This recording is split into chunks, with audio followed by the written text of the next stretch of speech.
Hello guys, welcome back to my YouTube channel N learners. I आप सब अच्छे होंगे। तो चलिए गाइज, आज की मोस्ट इंपॉर्टेंट वीडियो जो है आपके साथ शेयर करते हैं। जिन भी बच्चों का सीटेट जनवरी 2024 का एग्जाम है और आप एग्जाम देने जा रहे हो, उससे पहले अगर आप इस वीडियो को देखते हो तो ना सिर्फ आपका सीटेट क्लियर होगा, बाकी आपको बहुत सारी चीज़ें जो है आपको समझने में हेल्प मिलेगी। तो काफ़ी चीज़ें जो हम आपके सामने डिस्कस करने वाले हैं। सबसे पहले तो हम आपका यही डिस्कस करेंगे, अगर आप सीटेट पास कर लोगे तो आपको किस चीज़ के मौके जो है 2024 में देखने को मिलेंगे। साथ ही साथ लास्ट टाइम पर आपको क्या पढ़ना चाहिए, क्या करना चाहिए और क्या नहीं करना चाहिए, इसे भी आपके साथ समझेंगे। प्लस आपका पेपर किस शिफ्ट में होने वाला है, इसमें भी बच्चे गलती करेंगे। और जो आपकी ये इंपॉर्टेंट पॉइंट है, आप भाषा प्लस आपकी OMR, टाइम, पेन, इन सब पर जो हम बातें करने वाले हैं। तो कोई नया जुड़ा हो चैनल के साथ सब्सक्राइब जरूर कर लेना और बेल आइकन को ऑन रखना, ताकि आपको सारी क्लासेस, सारी अपडेट जो है समय पर मिल सके।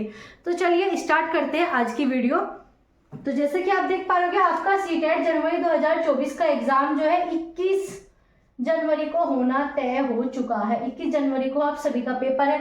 तो ये पेपर जो आपका 2 शिफ्ट में कराया जाता है, एक है आपका यहाँ पर सेकेंड और एक है आपकी फर्स्ट। ठीक है, जो आपका पेपर सेकंड है वो है आपका 6 से लेकर 8 क्लास के लिए, जो कि आपके बीएड वाले फिल करते हैं। फर्स्ट जो है आपका BTC, DLED, BLED के लिए होता है। तो जो आपका पहले शिफ्ट में सुबह वाली मीटिंग में पेपर होगा, वो पेपर फर्स्ट ना होकर पेपर सेकंड होगा। इस चीज को याद रखना, क्योंकि अभी तक क्या होता है था कि जो आपकी सुबह वाली मीटिंग होती थी उसमें पेपर फर्स्ट होगा और जो आपका सेकंड वाली मीटिंग होती थी उसमें पेपर सेकंड होगा। लेकिन इस बार ऐसा कुछ नहीं है। क्या है इस बार कि आपका जो पेपर सेकंड है वो आपका होगा सुबह की मीटिंग में। तो जिनका भी पेपर सेकंड है वो सब सुबह चले जाना। 9:30 बजे से आपका पेपर स्टार्ट होगा, 12 बजे तक आपका समाप्त होगा।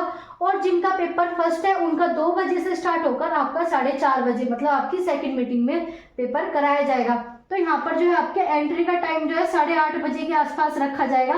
तो आपको 8:30 बजे तक पहुंच जाना है, क्योंकि सीटेट जो है आपका किस में कराया जाता है, ऑफलाइन। तो ऑफलाइन में आपको भीड़ ज्यादा देखने को मिलेगी, क्योंकि पहले ऑनलाइन होता था तो शिफ्ट बहुत सारी आपकी डिवाइड थी, तो इस वजह से जो आपको भीड़, ट्रैफिक वगैरह कम देखने को मिलती थी। लेकिन यहाँ पर आपका ट्रैफिक वगैरह काफी देखने को मिलेगा। प्लस आपका 22 जनवरी को आपका क्या है, अयोध्या के लिए भी काफी भीड़ मिलेगी। तो इस वजह से जो आपको टाइम पर निकलना है, टाइम से पहले ही, और आपको अपना जो एडमिट कार्ड में आपका एंट्री टाइम होगा उस समय तक पहुंच जाना होगा। ऐसे ही पेपर 2 तो आपको 1 बजे तक जो है अपने सेंटर पर पहुंच जाना होगा। चाहे आप पहले चले जाओ कोई दिक्कत नहीं है, लेकिन आपको लेट नहीं जाना। ये चीजें आपको पता ही होगी। तो ये आपकी बेसिक सी चीजें हो गई। पेपर सेकंड आपका फर्स्ट मीटिंग में, पेपर फर्स्ट जो आपका सेकंड मीटिंग में होने वाला है। अब बात करेंगे आपके इंपॉर्टेंट पॉइंट्स आपके क्या रहने वाले हैं एग्जाम में, और ये चीजें जो आपको एग्जाम पास करा देंगे या फिर आपको एग्जाम में फेल करा देंगे। तो चलिए जानते हैं। आपका सबसे पहला भाषा चूज। ठीक है, आपको क्या करनी पड़ती है, भाषा जो है सिलेक्ट करनी पड़ती है। बच्चे क्या करते हैं, आपका पेपर इस प्रकार से दिया जाता है कि आप कंफ्यूज हो जाते हो कि आपकी कौन सी लैंग्वेज है, कौन सी लैंग्वेज नहीं है। आपको हिंदी ली है तो हिंदी कौन से वाली करनी है, इंग्लिश ली है तो इंग्लिश कौन से वाली करनी है। तो इससे रिलेटेड मैंने आपको एक क्लास प्रोवाइड की थी, जिसमें मैंने आपका पेपर ही आपको दिखाया था कि इस प्रकार से आपका पेपर आता है, ये वाले आपके सेक्शन है। तो आप उस क्लास को एक बार देख जरूर लेना, क्योंकि आपको एग्जाम में बहुत ज्यादा आपकी हेल्प करने वाली है। तो उसे देख लोगे तो आपको भाषा का सारा डाउट, कंफ्यूजन जो है आपका खत्म हो जाएगा। दूसरा, जब आप भाषा चूज करोगे ना, तो आपको सबसे ज्यादा जो है सावधानी बरतनी है। सबसे ज्यादा जो है आपको सावधानी यहाँ पर बरतनी होगी। अगर आपने यहाँ पर सावधानी नहीं बरती तो आपके लैंग्वेज के 60 क्वेश्चन आते हैं, 60 क्वेश्चन गए, मतलब आपका सीटेट फेल। ठीक है, आप सीटेट पास नहीं कर पाओगे। तो आप जब लैंग्वेज का पोर्शन करते हो तो हमेशा याद रखना बड़े ध्यान से, क्योंकि ऑफलाइन लैंग्वेज सिलेक्ट करना बहुत इजी था। लेकिन जो आपका ऑफलाइन होता है उसमें क्या होता है, आपका हिंदी के वहां पर 2-3 सेक्शन देखने को मिलेंगे, आपको समझ में ही नहीं आएगा कौन सा करना है। तो उसमें बड़े अक्षरों में लिखा जाता है कि ये वाला सेक्शन करना है। चलिए मैं आपको एक बार पेपर दिखा देती हूँ, आप सभी जो है पेपर देखकर समझ जाना। आपके साथ में पेपर दिखाती हूँ आपको किस प्रकार का पेपर देखने को मिलता है। तो ये है आपका सीटेट का पेपर, जो कि अगस्त में हुआ था। तो इसमें जो है आपको लैंग्वेज दिखा रखी है कि किस प्रकार से आती है। चलिए देखते हैं। ये आपका पेपर फर्स्ट का पेपर है, नहीं ये आपका पेपर सेकंड का पेपर है। ठीक है, इसमें क्या है, आपको यहाँ पर आपका सामाजिक अध्ययन आ गया। ठीक है, इस पर भी ध्यान रखना है। लैंग्वेज के अलावा जिनका भी साइंस है, SST है, उस पर भी आपको ध्यान रखना है। तो इसके बाद जो आपका यहाँ पर कौन सा सेक्शन आ जाएगा, आपका आ जाएगा लैंग्वेज। तो इस प्रकार से आपका यहाँ पर बड़े बड़े अक्षरों में लिखा जाएगा कि वे ही स्टूडेंट इसे फिल करेंगे जिनकी भाषा फर्स्ट में अंग्रेजी चुना है। क्या, जिन्होंने आपके यहाँ पर अंग्रेजी चुना है, पेपर में जो आपका लैंग्वेज फर्स्ट है उसमें अंग्रेजी चुना है, वो ही यहाँ पर फिल कर सकते हैं। इसी प्रकार से जो है आपका आगे आपका यहाँ पर दिया है लैंग्वेज सेकंड में जिसने अंग्रेजी चुना है उसे ये फिल करना है, उसे ये वाला फिल करना है।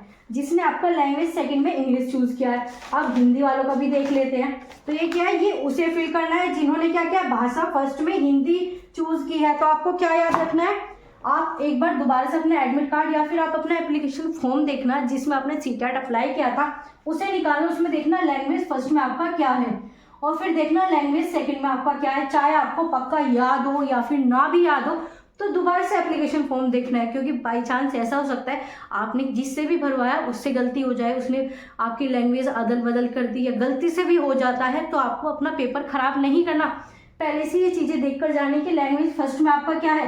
अगर आपका लैंग्वेज फर्स्ट में हिंदी है तो जो भी बताए वो वाला सेशन करना है, अगर इंग्लिश है इंग्लिश वाला, या फिर कोई संस्कृत है वो वाला सेशन। ऐसे आपका लैंग्वेज 2 में हिंदी है, हिंदी वाला करना है, इंग्लिश है इंग्लिश वाला। तो जो आपको मैंने पेपर दिखाया इसी का अकॉर्डिंग जो है आपको करना है। आपका भाषा फर्स्ट जिसने हिंदी चूज किया है वो ये वाला सेक्शन करेगा, ठीक है, वो ये वाला भाग करेगा। ऐसे जिन्होंने सेकंड में इंग्लिश लिया है वो ये वाला करेगा, ठीक है। तो इस प्रकार से जिसने आपका हिंदी भाषा को सेकंड लैंग्वेज के रूप में लिया है तो वो ये वाला सेक्शन करेगा। तो इस प्रकार से आपको करना है। और रफ पेज के लिए जो है आपको यहाँ पर पेज दिया गया, जो भी आपका रफ वर्क है आपको इसी पर ही करना होगा। बहुत से बच्चे क्या करते हैं, पेपर में फिल करना स्टार्ट कर देते, पेपर में फिल नहीं करना, ये पेज दिया है इस पर आपको काम करना है, ठीक है। तो ये आपका पूरा पेपर है। ऐसे आपको इसमें SST और आपका साइंस का भी इसी प्रकार से डिवाइड है। ये है आपका गणित व विज्ञान, ये उन बच्चों के लिए जिनका आपका क्या है, साइंस या फिर मैथ है। ऐसे आगे कौन सा आपका SST का है, SST के 60 क्वेश्चन आपके आएंगे, जिसमें आपके 40 नंबर का क्या आएगा, कॉन्सेप्ट आएगा, 20 नंबर की पेडागोजी। ये उन बच्चों का है जिन्होंने SST और साइंस है, ठीक है। ये आपका SST का हो गया। तो ये सब क्वेश्चन आपको करने होंगे। तो इस प्रकार से जो आपका पेपर डिवाइड किया जाता है, और पेपर फर्स्ट भी आपका लगभग ऐसा होगा, बस क्या आ जाएगा उसमें EVS आ जाती है और मैथ आ जाता है। तो आपको ये चीज़ें क्लियर हुई कि लैंग्वेज आपकी किस प्रकार से आएगी, ठीक है। अब बात करेंगे आपका OMR से रिलेटेड मैंने आपको एक वीडियो प्रोवाइड की थी कि किस प्रकार से फिल करनी है। अगर वो नहीं देखी जरूर देख लेना, उसमें बताया कि किस प्रकार से आपको OMR फिल करनी है।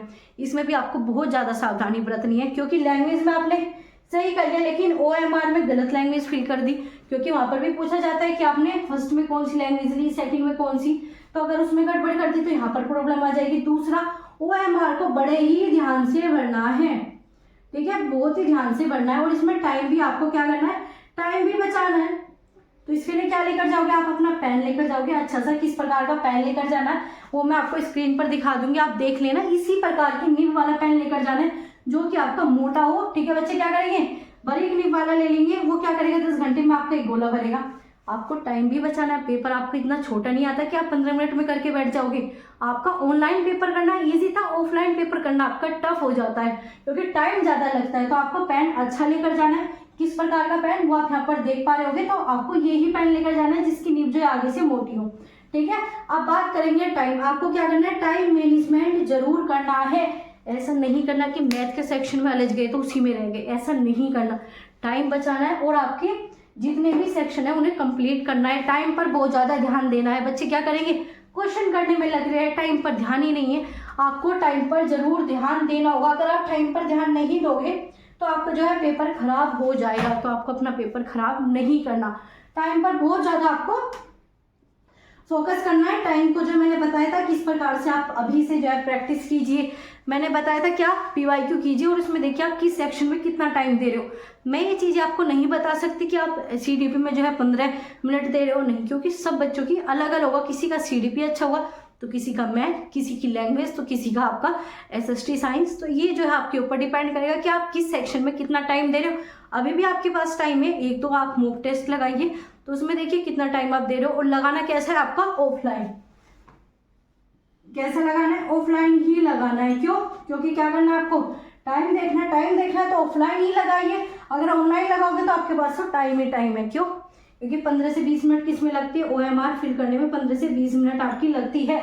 तो वो बचाना है तो क्या करना है, पेपर जो है आपको ऑफलाइन ही देना होगा, ताकि आपको समझ में आ जाए 15 लगा रहे हो, 20 लगा रहे हो या फिर 25 मिनट लग रही है OMR में, और OMR किस प्रकार से फिल करनी है, कितने सेक्शन में डिवाइड करनी है, उसके लिए आप ये क्लासेस देख लेना जो मैं आपको यहाँ पर लगा कर दिखा रही हूँ। इस क्लास में सारी चीज़ें बताई गई है, क्योंकि वही चीज़ें मैं रिपीट इस क्लास में करूँगी तो जो आपकी मेन चीज़ बतानी है इस क्लास में वो आपकी रह जाएगी। तो जाकर ये क्लास जरूर चेक कर लेना। अब बात करेंगे आपका पेन, बताते हैं किस प्रकार का पेन लेकर आना है। अब बात करेंगे आपका एडमिट कार्ड। आप सभी के जो एडमिट कार्ड अभी बहुत से बच्चों के आ गए होंगे, नहीं आए तो उनके भी जल्दी आ जाएंगे, ठीक है। एडमिट कार्ड को लेकर आपको टेंशन नहीं लेनी, क्योंकि एडमिट कार्ड देने का किसका है, CBSE। एडमिट कार्ड कौन करेगा, आपका CBSE देगा। तो ये आपकी जिम्मेदारी नहीं है, आपको किस पर ध्यान देना है, आपको पेपर पर फोकस करना है। तो एडमिट कार्ड जब भी आएगा आप अपना डाउनलोड कर लेना, और इसमें जो आपका टाइम ये सब शिफ्ट आपको मिल जाएगी, दोबारा से ध्यान से देख लेना, वरना आपका यही आपका शिफ्ट रहने वाला है पेपर 2 के लिए, पेपर 1 के लिए। प्लस आपको क्या क्या लेकर जाना है इस पर बात कर लेते हैं। एक तो आपको ब्लैक पेन, ठीक है, एक या फिर आप 2 जरूर रखना। प्लस आपको ID प्रूफ, जो भी आपका ID प्रूफ, आपका आधार, आपको अपना आधार कार्ड, प्लस आपको क्या लेकर जाना है, अपना एडमिट कार्ड, ठीक है। और आपको अपना एक फोटो या फिर 2 फोटो रख सकते हो, ठीक है, 2 फोटो। पानी वगैरह की बोतल जो है अलाउ करते हैं, बाकी कुछ चीज़ें अलाउ नहीं करते। तो सारी चीज़ें उतार कर जाना, चाहे वो अलाउ करे या फिर ना, क्योंकि क्या होता है आप जल्दबाजी में जाओगे, वो चीज़ें उसने कह दी कि रिंग उतार के आओ, तो क्या करोगे, भाग के जाओगे, रिंग उतारोगे, उसमें क्या हो जाएगा, आप नर्वस हो जाओगे, ये लगेगा टाइम निकल रहा है, मैं लेट पहुँचूंगी, ऐसे ये सारी चीज़ें आपके साथ हो सकती है। लास्ट टाइम पर ये गलती बिल्कुल ना करें, पहले से ही सारी चीज़ें उतार कर जाइए, ठीक है। तो ये थी आपके यहाँ पर बात कि आपको आधार कार्ड वगैरह ये सब चीज़ें। अब बात करेंगे लास्ट टाइम में पढ़ना क्या है, क्या करना है लास्ट टाइम में, आराम करना है, पढ़े ना पढ़े, कैसे क्लियर होगा, इन सब पर बात करेंगे। तो आपकी ये सब चीज़ें जो है हो गई, आपको ये चीज़ें समझ में आ गई होगी, लैंग्वेज का, OMR का। और आपको OMR से रिलेटेड एक और चीज़ें बतानी थी। OMR से रिलेटेड आपकी कौन सा ऐसा पॉइंट था जो रह गया, वो भी बताते हैं। क्या क्वेश्चन कितने हैं आपके, 150। तो आपके 150 ही OMR के कॉलम फिल होने चाहिए, कोई भी क्वेश्चन आपको नहीं छोड़ना। आता हो, नहीं भी आता तो भी करना है। अब कैसे करें, नहीं आता भाई हम करें कैसे, तो मैंने आपको जो है 7 टिप्स बताई है CTET क्लियर करने के। अगर आप वो देख लेते हो तो कोई भी क्वेश्चन आपका यहाँ पर छूटेगा नहीं, और दूसरा चांसेस आपके 90% सही हो। वो 60 टिप्स जो है आपकी एक दिन की बनाई हुई टिप्स नहीं है, वो आप कह सकते हो 8 से 9 साल का एक्सपीरियंस है जो कि आपको दिया गया है। तो वो 60 टिप्स जरूर देख लेना CTET क्लियर करने की, उसका भी लिंक मैं आपको कमेंट बॉक्स में दे दूंगी, वरना आप जाकर चैनल पर चेक करना कि 60 टिप्स कौन सी है जिससे आप CTET को क्रैक कर सकते हो। वो टिप्स आपको वो बताई गई है जो कि आपको पेपर में क्वेश्चन नहीं आता, उन्हें सॉल्व करने की 60 टिप्स बताई गई है। उन 7 में से एक भी फॉलो हो जाती है तो आपका क्वेश्चन गलत नहीं होगा, इस चीज को याद रखना है। तो वो जो आपके 150 क्वेश्चन कौन कराएगा, वो 60 टिप्स जो है आपके 150 क्वेश्चन कंप्लीट कराएगी, सही कराएगी, ठीक है। अब बात करेंगे आपका यहाँ पर लास्ट टाइम पर करना क्या है, ठीक है, और दूसरा CTET को मौका कैसा मिलेगा। चलिए पहले CTET के मौके की बात करते हैं। अब आपका चल रहा है 2024, क्या है 2024। अगर आप CTET क्लियर कर लेते हो तो क्या मिलेगा आपको, DSSB की वैकेंसी आपकी TGT की आ चुकी है। फरवरी में आपके फॉर्म फिल होंगे, कब होंगे, फरवरी में। तो चांस है कि अगर आपका ये आपका 21 जनवरी को कंप्लीट होता है, फरवरी में आपके जल्दी आपका रिजल्ट देखने को मिल जाए, क्योंकि आपका फॉर्म है फरवरी से मार्च तक, ठीक है, ये आपके फिल होंगे। तो मार्च से पहले आपका रिजल्ट आ जाएगा। तो जिन भी स्टूडेंट ने BEd कर रखे वो यहाँ पर अप्लाई कर सकते हैं, उनके लिए यहाँ पर सुनहरा मौका सामने है। दूसरा, आपको इस साल में जो आपको NVS की भी वैकेंसी देखने को मिलेगी, और यूपी में भी चांस है कि इस बार आपको वैकेंसी मिल जाए, लेकिन आपके DSSB NVS जो आपका इस बार जरूर आएगा।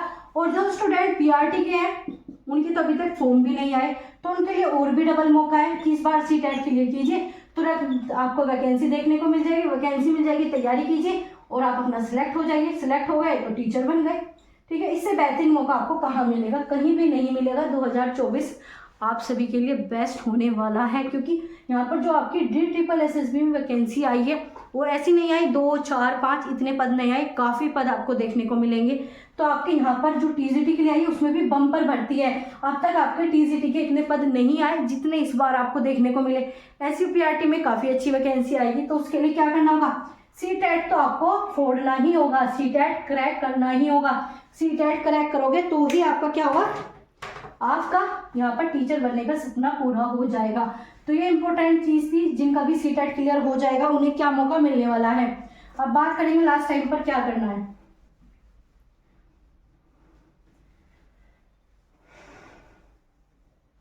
अब है आपका लास्ट टाइम पर क्या चीजें करनी है। एक तो सबसे पहले अब आप नई चीजें पढ़ना तुरंत छोड़ दीजिए, अगर अब भी पढ़ रहे हो ना तो छोड़ दीजिए, कुछ काम नहीं आने वाली। दूसरा आप क्या करें, आपको रिवीजन करो। रिवीजन किसका, जो भी नोट्स है उसका रिवीजन कीजिए, उसका कई बार रिवीजन कीजिए और आपका बिल्कुल रिलैक्स हो जाओ। जो चीज़ें आपने अभी तक 2 से 3 मंथ में पढ़ी है उससे बेस्ट आपने कुछ नहीं पढ़ा।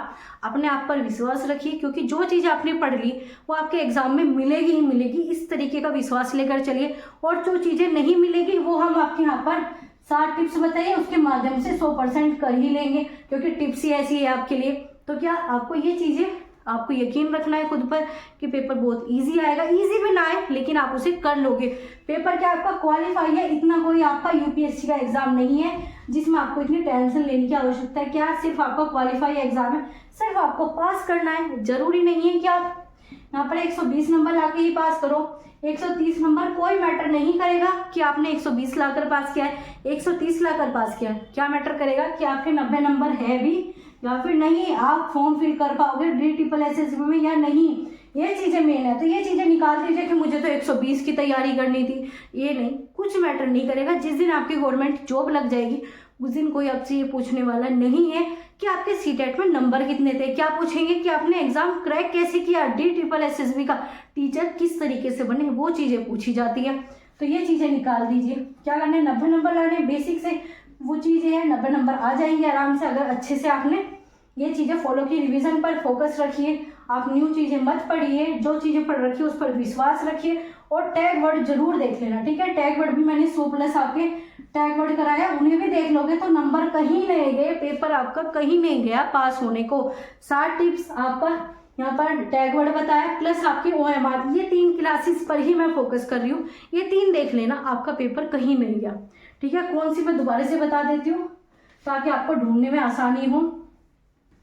एक आपकी टैग की क्लास अभी टेलीग्राम पर शेयर की थी, प्लस आपको यहाँ पर OMR वाली किस प्रकार से करना है, और प्लस आपकी जो 7 टिप्स बताई है ये, इन तीनों को जरूर देख लेना। ज़्यादा बड़ी क्लास नहीं है, 10-5 मिनट की ही आपकी वीडियो है, ठीक है। इन्हें जरूर देख लेना, इनसे जो है आपका पेपर कहीं नहीं गया, इनसे काफ़ी आपको हेल्प मिलेगी। जो चीज़ें नहीं भी आती होगी वो भी करके आओगे।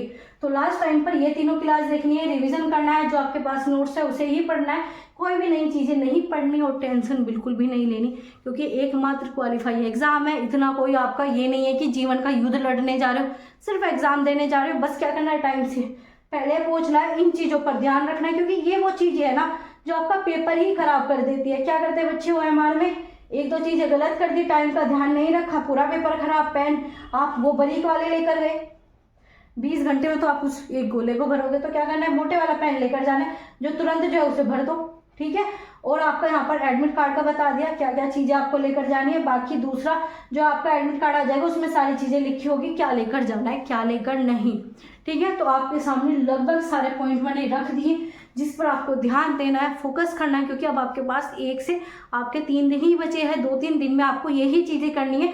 अब ऐसा नहीं कि आप 6-6 घंटे की क्लासेस देख रहे हो, 20-20 घंटे की क्लासेस देख रहे हो। आपने जो पढ़ना था अब तक पढ़ चुके हो, जो पढ़ना था आप पढ़ चुके हो। अब आराम से रिलैक्स कीजिए, चीज़ें आपके सामने रिवीजन कीजिए, और जो भी नोट्स है उन्हें पढ़िए, ठीक है। अपने नोट्स को ही पढ़ना है, दूसरों के नोट्स को नहीं पढ़ना। तो यही चीज़ें आपको बतानी थी। आपको क्लास अच्छी लगी हो तो प्लीज़ इसे लाइक कर देना और उनके साथ शेयर करना। जो भी स्टूडेंट 21 जनवरी को अपना पेपर देने जा रहे हैं उनके साथ इसे शेयर करना बिल्कुल ना भूलें। तो चलिए गाइस मिलेंगे आपसे अगली क्लास में। तब तक के लिए आप अपनी यहाँ पर पढ़ाई को कंटिन्यू कीजिए, रिवीजन करते रहिए, टेंशन फ्री रहिए। और आप सभी को, आप सबके एग्जाम के लिए बेस्ट ऑफ लक। आप सभी को बहुत सारी शुभकामनाएं। आप सभी का जो एग्जाम है वो बहुत अच्छा जाएगा। बस आपको इसमें विश्वास रखना है, खुद पर विश्वास रखना है, अपने माइंड को बिल्कुल शांत रखना है, बहुत ही आपको पॉजिटिव एनर्जी के साथ एग्जाम हॉल में जाना है, बिल्कुल भी नेगेटिव नहीं सोचना। और जो चीज़ें बताइए थोड़ा उन पर फोकस जरूर करना है, क्योंकि वो चीज़ें जो है आपको एग्जाम क्लियर करा देगी। तो चलिए गाइस मिलेंगे आपसे ऐसे इंपॉर्टेंट इन्फॉर्मेटिव वीडियो के साथ अगली क्लास में। Thanks for watching, keep learning, keep supporting E and learners.